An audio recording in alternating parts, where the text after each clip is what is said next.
اللہ کا ذکر کرنا. نبی صلی اللہ علیہ وسلم نے فرمایا جو آدمی اپنے بستر پر آئے لیکن اللہ کا ذکر نہ کرے وہ بھی اس کے لیے باعث حسرت ہوگا، یعنی بستر اس کے خلاف گواہی دے گا. عبداللہ بن مسعود کہتے ہیں کہ اللہ کا ذکر کرتے وقت نیند کا آنا شیطان کی طرف سے ہے، یعنی اللہ کے ذکر کے دوران سونا شیطان کی طرف سے. اگر چاہو تجربہ کر کے دیکھ لو، اور جب تم میں سے کوئی سونے کا ارادہ کرے تو اللہ تعالیٰ کا ذکر کرے. تسبیحات فاطمہ پڑھنا یہ ہر تھکاوٹ کا علاج بھی ہے. سیدنا علی سے روایت ہے کہ فاطمہ رضی اللہ تعالیٰ عنہا کے ہاتھوں میں چکی پیسنے کی وجہ سے تکلیف ہو گئی، گٹھے پڑ گئے، تو وہ اس کی شکایت لے کر نبی صلی اللہ علیہ وسلم کی خدمت میں حاضر ہوئی، کیونکہ انہیں پتا چلا تھا کہ آپ کے پاس کچھ غلام آئے ہیں، لیکن ان کی ملاقات نبی صلی اللہ علیہ وسلم سے نہ ہو سکی. اس لیے حضرت فاطمہ نے حضرت عائشہ سے اس بات کا ذکر کیا. جب آپ گھر تشریف لائے تو حضرت عائشہ نے اس کا تذکرہ کیا. حضرت علی بیان کرتے ہیں پھر آپ ہمارے ہاں تشریف لائے، ہم اس وقت اپنے بستروں پر لیٹ چکے تھے، ہم نے اٹھنا چاہا تو آپ نے فرمایا تم دونوں لیٹے رہو. پھر آپ میرے اور فاطمہ کے درمیان بیٹھ گئے. میں نے آپ صلی اللہ علیہ وسلم کے قدموں کی ٹھنڈک اپنے پیٹ پر محسوس کی. پھر آپ نے فرمایا تم دونوں نے جو چیز مجھ سے مانگی ہے کیا میں اس سے بہتر چیز نہ دوں، کیا اس سے بہتر بات نہ بتاؤں؟ جب تم اپنے بستر پر لیٹ جاؤ تو 33 بار سبحان اللہ، 33 بار الحمدللہ اور 34 بار اللہ اکبر کہو، یہ تمہارے لیے خادم سے زیادہ بہتر ہے. اس میں کیا سیکھنے کی بات ہے کہ جب بچے کو مطالبہ لے کر آئے تو کیا کرنا چاہیے؟ ان کی توجہ اس سے بہتر بات کی طرف کر دینی چاہیے. یعنی اگر آپ نے کچھ نہ دینا ہو تو ایک اچھی بات ہی بتا دیں. عموماً ہم کیا کرتے ہیں جب ہم بچوں کو کچھ دینا نہیں چاہتے تو پھر کیا کرتے ہیں؟ ڈانٹ ڈپٹ کو بھیج دیتے ہیں. تو بہتر ہے کہ کوئی اچھی بات بتا دیں ان کو. آیت الکرسی پڑھنا. آیت الکرسی شیطان سے محفوظ رکھنے والی آیت ہے. وہ مشہور روایت جس میں سیدنا ابی ابن کعب اپنے والد سے روایت کرتے ہیں کہ ان کے کھجوروں کے کھیت تھے، وہ اس میں کمی دیکھتے، یعنی ان کی چوری ہوتی تھی. ایک رات انہوں نے چور پکڑ لیا. وہ ایک جانور سے مشابہ ایک نوعمر لڑکا تھا، جانور جیسی شکل تھی. انہوں نے سلام کیا تو اس نے جواب دیا. پوچھا تم کون ہو، جن ہو یا انسان؟ اس نے کہا میں جن ہوں. انہوں نے کہا اپنا ہاتھ میری طرف بڑھاؤ. اس نے اپنا ہاتھ بڑھایا. اس کا ہاتھ کتے کے ہاتھ کی طرح تھا، بال کتے کے بال کی طرح تھے. انہوں نے پوچھا کیا اس طرح جنوں کی تخلیق ہوئی، یعنی ایسی شکل ہوتی ہے؟ اس نے کہا میں یہ جانتا ہوں کہ جنوں میں مجھ سے زیادہ شدید اور کوئی نہیں. یعنی یہ نہیں بتایا لیکن کہا کہ میں ایک قوی جن ہوں. انہوں نے کہا تم میرے پاس کیوں آئے؟ اس نے کہا مجھے خبر ملی ہے کہ تم صدقہ کرنا بہت پسند کرتے ہو تو میں تمہارے کھانے میں سے اپنا حصہ لینے آیا ہوں. انہوں نے کہا کیا چیز تم سے بچا سکتی ہے؟ اس نے کہا وہ آیت جو سورۃ البقرہ میں ہے، یعنی آیت الکرسی. لفظ نہیں آیت الکرسی بولا. جو کوئی اس کو رات کے وقت پڑھے گا وہ صبح تک مجھ سے پناہ میں رہے گا، اور جو صبح اسے پڑھے گا وہ رات تک مجھ سے پناہ میں رہے گا. پھر جب صبح کو انہوں نے اس بات کا ذکر نبی صلی اللہ علیہ وسلم سے کیا تو آپ نے فرمایا اس خبیث نے سچ کہا. یہ صحیح بخاری کی روایت ہے. تو اس میں ہم میں سے ہر ایک کو اپنے سامان کی حفاظت کے لیے کیا کرنا چاہیے؟ آیت الکرسی پڑھنی چاہیے. چوروں پہ نظر ضرور رکھنی چاہیے لیکن دوسرے چور بھی ہو سکتے ہیں. پھر سورۃ البقرہ کی آخری 2 آیات. سیدنا ابو مسعود بدری سے روایت ہے کہ رسول اللہ صلی اللہ علیہ وسلم نے فرمایا سورۃ البقرہ کی آخری 2 آیتیں جو کوئی رات کو پڑھ لے گا وہ اس کو کافی ہو جائیں گی. کون سی ہیں وہ 2؟ آمن الرسول بما. نعمان بن بشیر سے روایت ہے کہ نبی صلی اللہ علیہ وسلم نے فرمایا کہ اللہ تعالیٰ نے آسمان و زمین پیدا کرنے سے 2000 برس پہلے ایک کتاب لکھی. اس کتاب میں سے 2 آیات اتاری جن کے ساتھ سورۃ البقرہ کو ختم کیا گیا. جس گھر میں 3 رات یہ آیات پڑھی جائیں شیطان اس کے قریب نہیں آتا.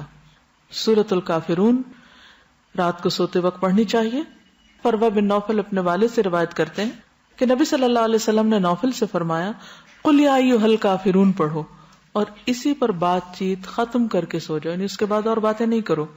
بے شک اس میں شرک سے برات کا اظہار ہے. یعنی اس حال میں پھر اگر انسان دنیا سے رخصت ہو جائے تو گویا وہ شرک سے بری ہو کر رخصت ہوا. سورۃ الاخلاص اور معوذتین بھی پڑھیں. ابو الدرداء سے روایت ہے کہ رسول اللہ صلی اللہ علیہ وسلم نے فرمایا کیا تم اس سے عاجز ہو کہ ہر رات 1/3 قرآن پڑھ لو؟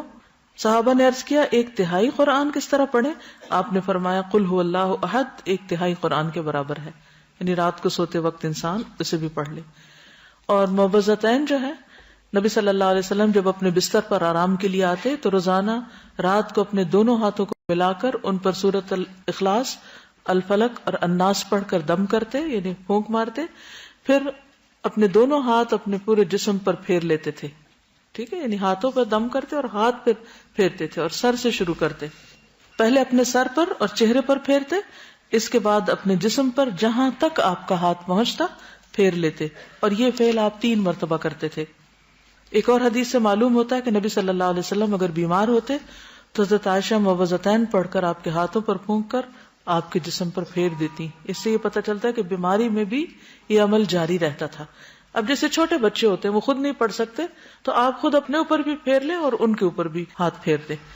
اب یہ کہ ہاتھوں پر دم کر کے وہ پھونک جب ماری جاتی تو لازماً اس میں کچھ اثرات آتے ہوں گے، اسی لیے پھر وہ جسم پر پھیرنے کے لیے کہا گیا.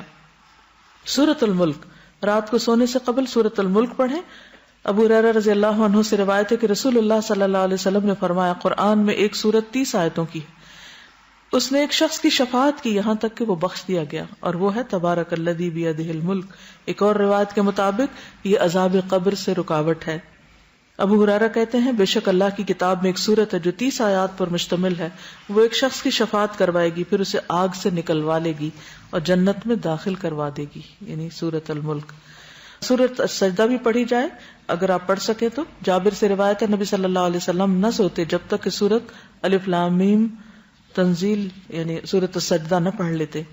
ایک اور روایت میں بھی آتا ہے کہ آپ اس وقت تک نہیں سوتے تھے جب تک سورۃ السجدہ اور تبارک نہ پڑھ لیتے. حضرت عائشہ سے روایت ہے نبی صلی اللہ علیہ وسلم سوتے نہیں تھے جب تک کہ زمر اور بنی اسرائیل نہیں پڑھ لیتے تھے. ہم تو ساری زندگی بھر نہ کبھی ایک دفعہ یہ سب کچھ پڑھا ہو. ہم کیوں نہیں پڑھ سکتے؟ ہمیں کیا مشکل ہے؟ کیونکہ ہم بہت مصروف ہیں.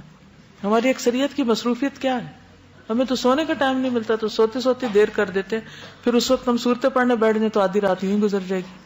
پھر کچھ اور مسنون دعائیں بھی ہیں جو رات کو بستر پر آ کر پڑھنی چاہیے. ایک تو وہی اللہم قنی عذابک یوم تبعث عبادک، پھر اللہم بسمک اموت واحیا، اور پھر الحمد للہ الذی اطعمنا وسقانا وکفانا وآوانا فکم ممن لا کافی لہ ولا مؤوی. حضرت انس کہتے ہیں کہ حضور صلی اللہ علیہ وسلم بستر پر جا کر یہ دعا پڑھا کرتے تھے. ایک اور روایت میں زہیر النماری کہتے ہیں کہ آپ یہ پڑھتے تھے اللہم اغفر لی ذنبی واخسأ شیطانی وفک رہانی وثقل میزانی وجعلنی فی الندی الاعلی.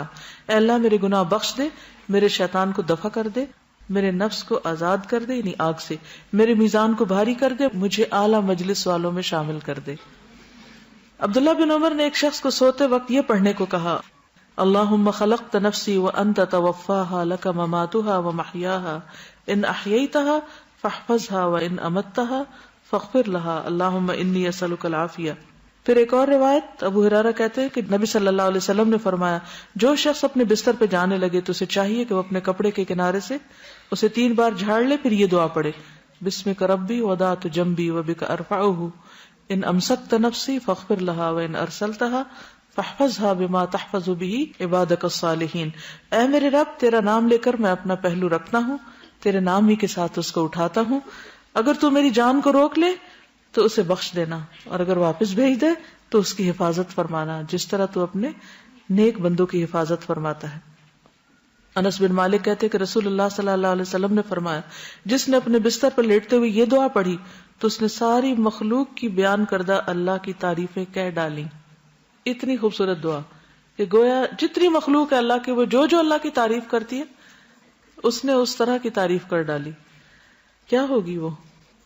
الحمد للہ الذی کفانی وآوانی، الحمد للہ الذی اطعمنی وسقانی، الحمد للہ الذی من علی فافضل، اللہم انی اسألک بعزتک ان تنجینی من النار. تمام تعریف اللہ کے لیے ہے جس نے میری کفایت کی اور مجھے رہنے کو جگہ عطا کی. تمام تعریف اللہ کے لیے جس نے مجھے کھلایا اور پلایا. تمام تعریف اللہ کے لیے جس نے مجھ پر احسان کیا اور مہربانی کی. اے اللہ میں تجھ سے تیری عزت کے واسطے سے سوال کرتا ہوں کہ تو مجھے آگ سے نجات دے. ابن عمر سے روایت ہے رسول اللہ صلی اللہ علیہ وسلم جب بستر پر تشریف لاتے تو فرماتے الحمد للہ الذی کفانی وآوانی واطعمنی وسقانی والذی من علی فافضل والذی اعطانی فاجزل الحمد للہ علی کل حال اللہم رب کل شیء وملیکہ وإلہ کل شیء اعوذ بک من النار. تمام تعریف اللہ کے لیے ہے جس نے میری کفایت کی اور مجھے رہنے کو جگہ عطا کی, مجھے کھلایا اور پلایا, اور وہ ذات جس نے مجھ پہ بہت احسان کیا اور بہت زیادہ کیا, جس نے مجھے دیا اور بہت خوب دیا. ہر حال میں اللہ کی تعریف. اے اللہ, اے ہر چیز کے پالنے والے اور اس کے مالک, اے ہر چیز کے معبود, میں آگ سے تیری پناہ چاہتا ہوں. اس قدر خوبصورت دعا ہے.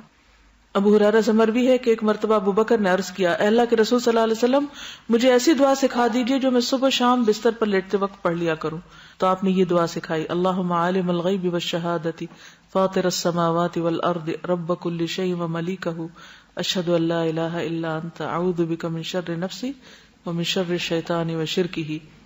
پھر نبی صلی اللہ علیہ وسلم نے فرمایا, جو شخص اپنے بستر پر جا کر یہ دعا پڑھے اس کے سارے گناہ معاف کر دیے جائیں گے, خاص سمندر کی جھاگ برابر ہوں.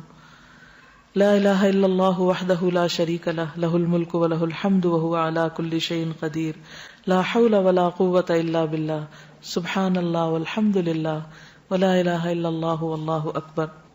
برا بن عازب کہتے ہیں, نبی صلی اللہ علیہ وسلم نے ایک صحابی کو وصیت کی اور فرمایا, جب تم بستر پہ جانے لگو تو یہ پڑھا کرو, اللہم اسلمت نفسی الیک وفوضت امری الیک ووجہت وجہی الیک والجأت ظہری الیک رغبتا ورہبتا الیک لا ملجا ولا منجا منک الا الیک آمنت بکتابک الذی انزلت ونبیک الذی ارسلت. اے اللہ, میں نے اپنی جان تیرے حوالے کی, اپنا معاملہ تجھے سونپا, اپنے آپ کو تیری طرح متوجہ کیا, اپنی پشت کو تیری پناہ میں دے دیا, تجھ سے امید کے ساتھ اور خوف کے ساتھ, تیرے سوا کوئی جائے پناہ اور نجات کی جگہ نہیں. میں ایمان لایا تیری کتاب پر جو تو نے نازل کی اور تیرے نبی پر جس کو تو نے بھیجا. دیکھیے کتنے ذکر ہیں, کتنی دعائیں, ایک سے ایک بڑھ کر خوبصورت ہے.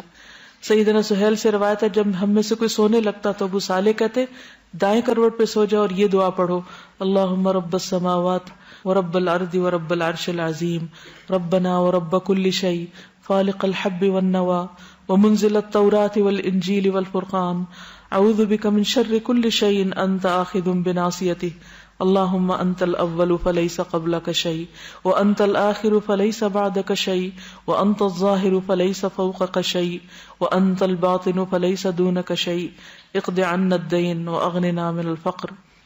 نیند آنے تک ذکر کرتے رہیں. ربیہ بن کعب اسلمی کہتے ہیں, میں دن کے وقت نبی صلی اللہ علیہ وسلم کی خدمت کرتا, جب رات ہو جاتی تو میں آپ کے دروازے پر جا کر رات گزارتا, میں آپ کو ذکر کرتے ہوئے سنتا رہتا, آپ سبحان اللہ سبحان اللہ سبحان ربی پڑھتے رہتے, یہاں تک کہ میں اکتا جاتا اور مجھ پہ نیند کا غلبہ آ جاتا اور میں سو جاتا. رات کو پہلو بدلتے وقت لا الہ الا اللہ الواحد القہار رب السماوات والارض وما بینہما العزیز الغفار. رات آنکھ کھل جائے, لا الہ الا اللہ وحدہ لا شریک لہ لہ الملک ولہ الحمد وہو علی کل شیء قدیر الحمد للہ وسبحان اللہ ولا الہ الا اللہ واللہ اکبر ولا حول ولا قوۃ الا باللہ. پھر کہے اللہم اغفر لی, یا کوئی دعا کرے تو اس کی دعا قبول ہوگی. اگر بستر سے اٹھ کر وضو کرے اور نماز پڑھے تو نماز قبول ہوگی. پھر برا خواب آ جائے تو دعا پڑھیے, اعوذ باللہ من شر الشیطان وشرہا. پھر نیند میں ڈر جانے پر بھی دعا پڑھے, اعوذ بکلمات اللہ التامات من غضبہ وعقابہ وشر عبادہ ومن ہمزات الشیاطین وان یحضرون. زبانی یاد کر لیں, ورنہ رات کو اٹھ کے لائٹ آن کر کے کہاں سے ڈھونڈ کے پڑھیں گے. نیند میں ڈر جائیں تو پڑھیں اعوذ بکلمات اللہ التامات من غضبہ وعقابہ وشر عبادہ ومن ہمزات الشیاطین وان یحضرون. پھر اسی طرح خالد بن ولید کہتے ہیں, میں رات کو نیند میں گھبرا جایا کرتا تھا, تو نبی صلی اللہ علیہ وسلم کی خدمت میں حاضر ہوا تو میں نے عرض کی, میں رات کو نیند میں ڈر جاتا ہوں تو میں اپنی تلوار اٹھا لیتا ہوں اور جو چیز سامنے آتی ہے اسے مار ڈالتا ہوں. آپ نے فرمایا, کیا میں تمہیں وہ کلمات نہ سکھاؤں کہ جو روح الامین نے مجھے سکھائے؟ میں نے کہا کیوں نہیں. آپ نے فرمایا, کہو اعوذ بکلمات اللہ التامات التی لا یجاوزہن بر ولا فاجر من شر ما ينزل من السماء وما يعرج فيها ومن شر فتن الليل والنهار ومن كل طارق الا طارقا يترك بخير یا رحمان. اسی طرح ایک اور روایت میں ہے, رسول اللہ صلی اللہ علیہ وسلم نے فرمایا, جو رات میں تکلیف اور مشقت اٹھانے سے گھبرائے اور ڈرے کہ دشمن اس سے لڑے تو وہ کثرت سے یہ کلمات پڑھے, سبحان اللہ والحمد للہ ولا الہ الا اللہ واللہ اکبر. وآخر دعوانا الحمد للہ رب العالمین.